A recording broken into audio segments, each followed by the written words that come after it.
Hi everyone, it's Lottie from Cozy Paper Trails here, and in today's video I'm going to be showing you how I do my watercolour backgrounds in my colouring books.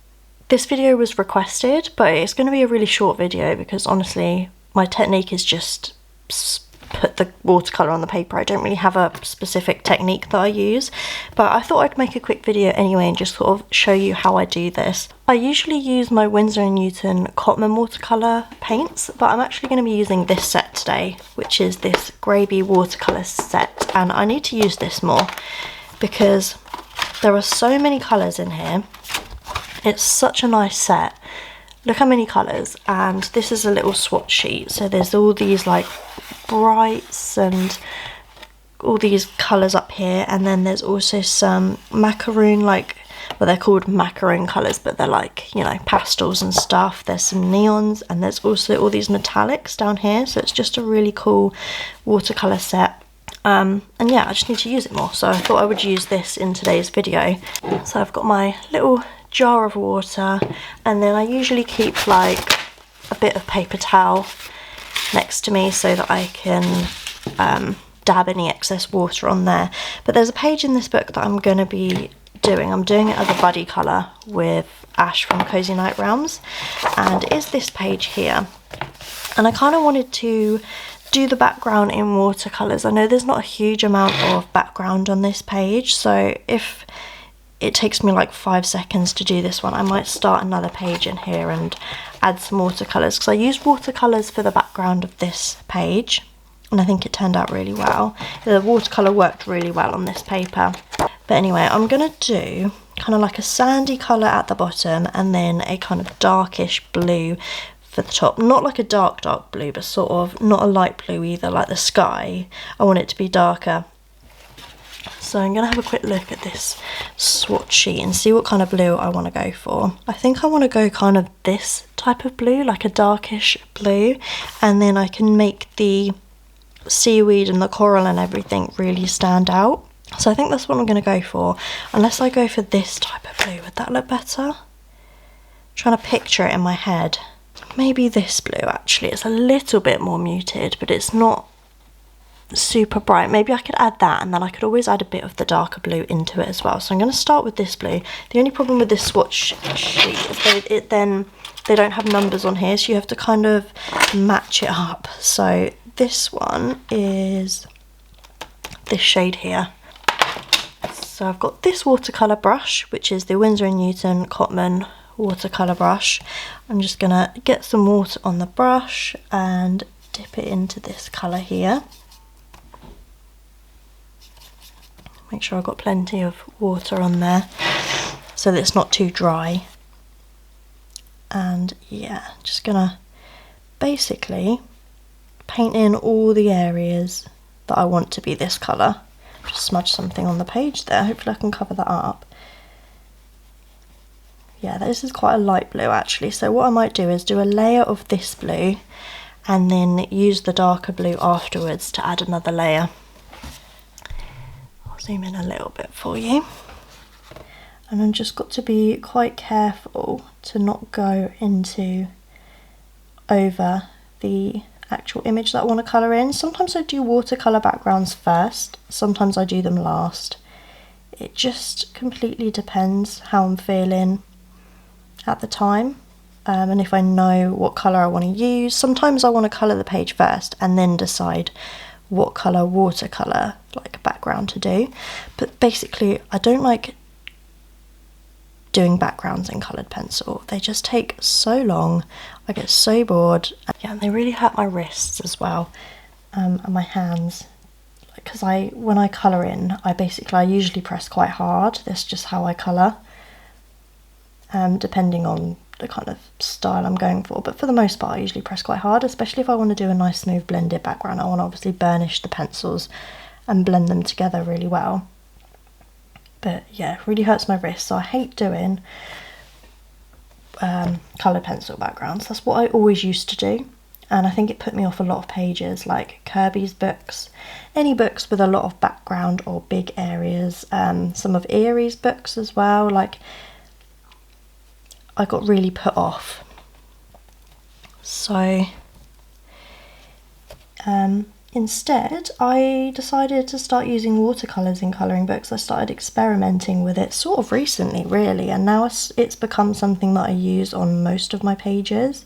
Any page where there's some sort of background like this, I will just use watercolour. It just sort of speeds it up, and I just find it a lot easier, more enjoyable as well. Like, the page doesn't get tedious.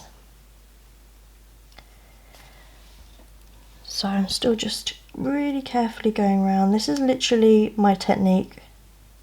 I just go around everything, and it kind of creates this like splotchy effect. As you can see, it's not a smooth background, it's kind of splotchy, but that's the whole point. I really like it. I don't know if that bit there should be blue, or should that might be sand colour actually, so I'm not going to do that bit blue. And then, yeah, sometimes I do accidentally go onto the image that I don't like, the bits I don't want to be watercolour, but yeah, if you wipe it up quick enough when you've done it, you can usually get rid of it.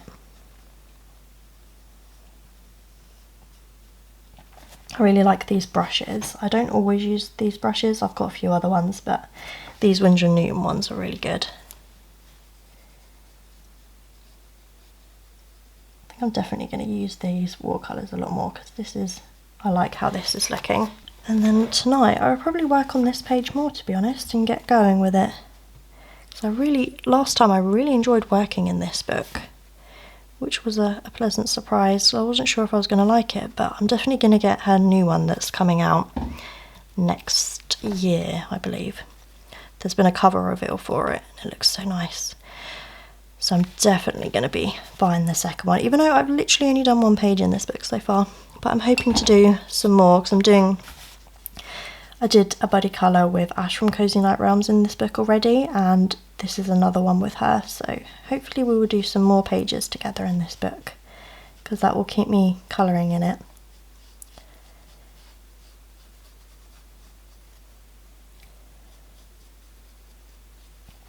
But yeah.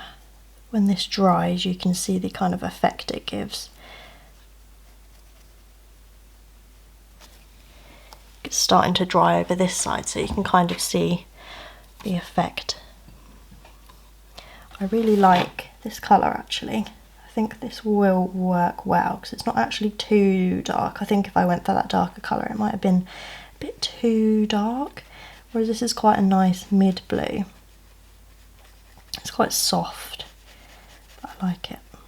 But then the thing is with watercolours as well, you can also go over the top with colour pencils to add details and any shading as well. It just sort of speeds up the process and also just creates this really nice effect.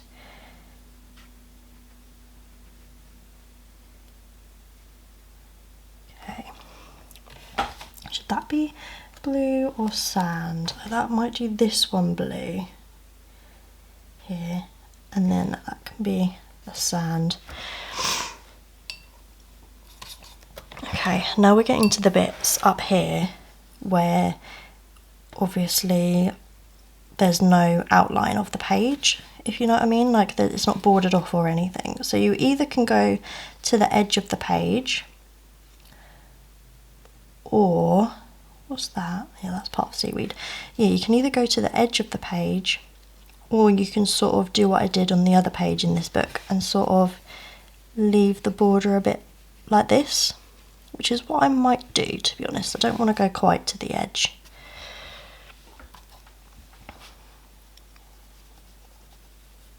I don't like going straight to the edge with colouring pages that much. Like, I like kind of having a little gap. So that's what I'm going to do, I think. You just have to kind of make sure there's enough water on the brush, otherwise it goes a bit weird.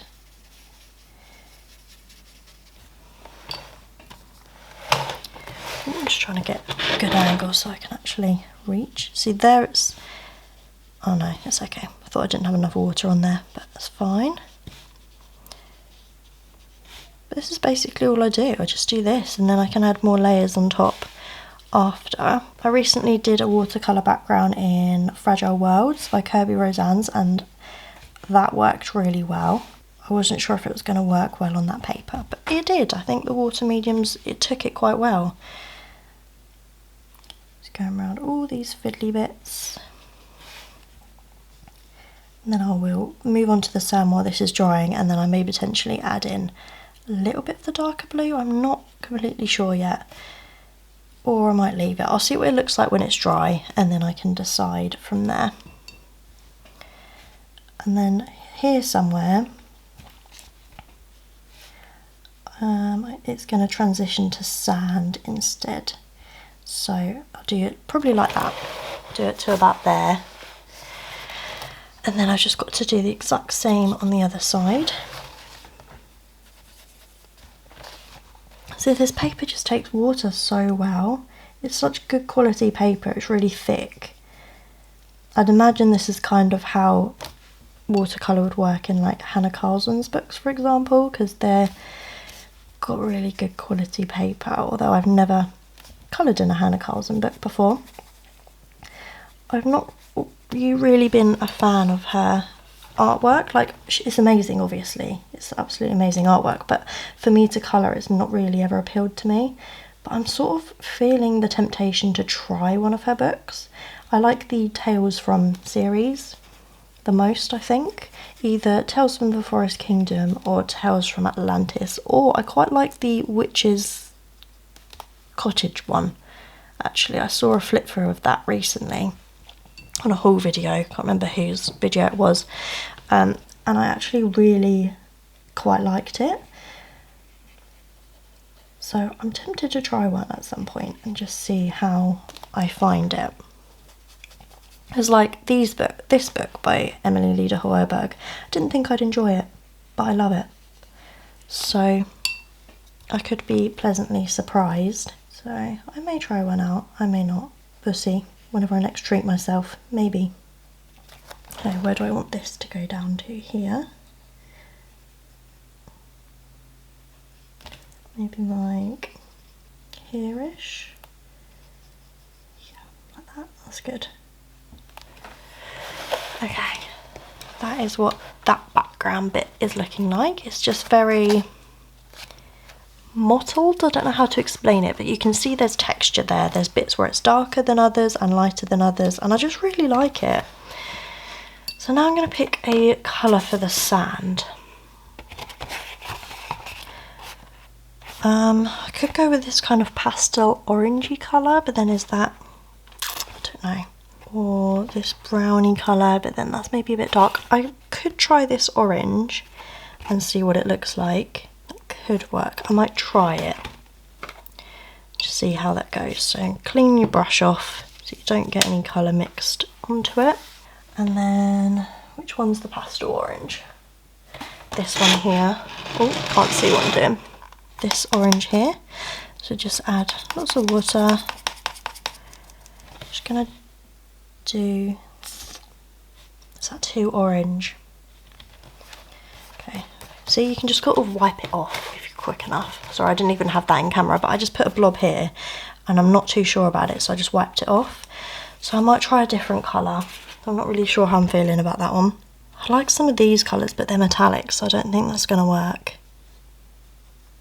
No, that's too yellow. Let's not go with that. I don't know what colour to go for the sand. That orange is probably the closest, but maybe if I water it down a lot and just do like a really, or this. Oh, maybe I will go for a metallic. There's a colour called sand, but it's a metallic paint, so I don't know how that's going to work. But I could try it. Okay, just adding some water to it. That's the colour. Unless I just do go for this one. Ooh. Okay, no. I'm not sure about that. The metallic one I think is probably the closest, but I want to really water it down. Yeah, this kind of colour. That's sort of more what I'm after. It's a metallic watercolour, so I don't know how it's going to dry. But I can always add some shading with coloured pencils. Or go over again with some more watercolour after, which I could do as well. I just want it to be quite a subtle sandy kind of colour, just to get sort of a base down. That doesn't look too bad. It'll probably be fine. And just do the exact same as I did before. I'm leaving a slight border around the edge.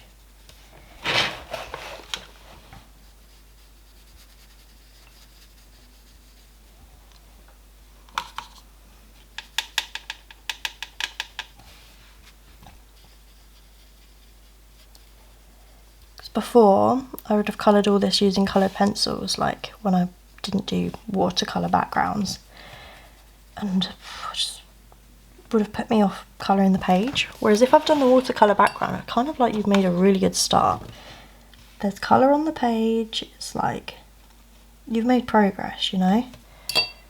But I definitely think I will add some shading onto this or something, because it looks quite, the sand looks quite plain. I really like the sky, the like water bit, but the sand looks quite plain, so I think I might let that dry and then potentially go in with a darker kind of brownish colour in between. So what I'm going to do is let this page dry and then I will come back to you and we can finish it off. Well, finish off the background anyway.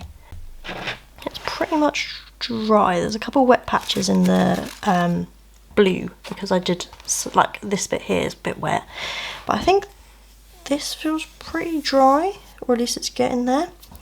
So what I might do is add in a little bit of a darker brown now, just in a few areas. Maybe this kind of colour. I don't know. Let's try a bit. Okay, let's just try a little bit of this in a couple areas.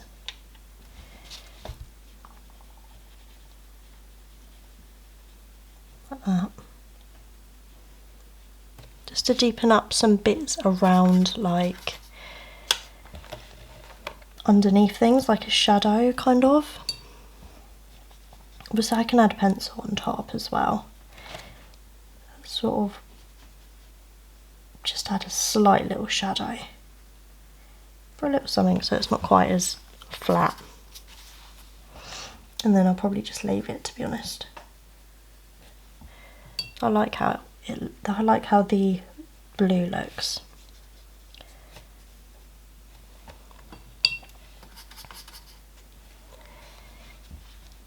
Maybe this bit here needs to be a bit darker, like underneath the castle. I was thinking, do I do the windows blue or do I leave those for now? I don't know, I might leave them for now and I can always just go in with pencils, can't I? Or I can come back to the paints later on. Add a bit of water here just to blend it out. Sometimes just adding a bit of water around the edges sort of helps to blend it out a little bit so it's not quite as harsh. I think that looks pretty good actually.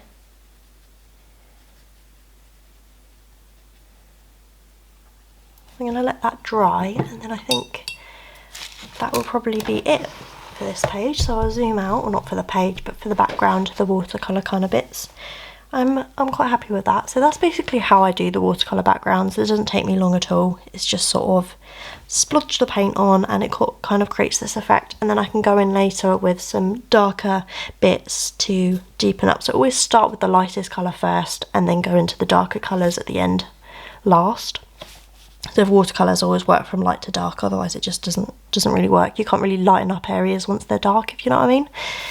But yeah, hope you enjoyed the video. Hope you found this useful. If watercolour backgrounds are something you'd like to try out, please give the video a like if you enjoyed it, and subscribe if you'd like to see more videos from me. I post every Wednesday and Saturday. And yeah, I'll hopefully see you in my next video. Bye for now.